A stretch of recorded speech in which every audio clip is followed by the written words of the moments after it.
The Ministry of Health is to publish instructions on how the general public can register to be vaccinated by next week.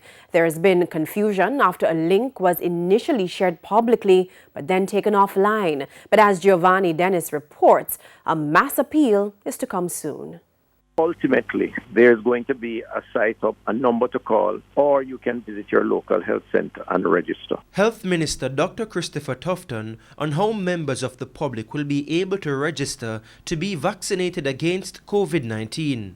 And how soon will this happen? The general population, the website for that has not gone up yet. We figure in another week or so. We do have a database of the over 60s. We have been accessing those and communicating with those, but that mass appeal is going to come shortly. We didn't want to start it before we went through those other very targeted groups. This link for registration was put online in error recently. Persons had registered and were scheduled to be vaccinated.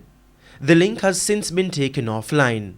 This means several people who were registered will now have to re-register when the time comes. This has led to confusion. We have to do a lot more on our side to keep the communication going.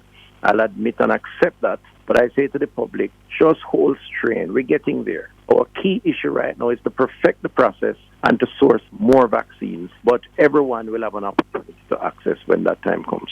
In the meantime, Dr. Tufton is asking the public to be guided by official sources on the ministry's COVID-19 vaccination program. We understand the anxieties. We have to be very careful of rumor mongering because there's a lot of that taking place. Listen to official communique.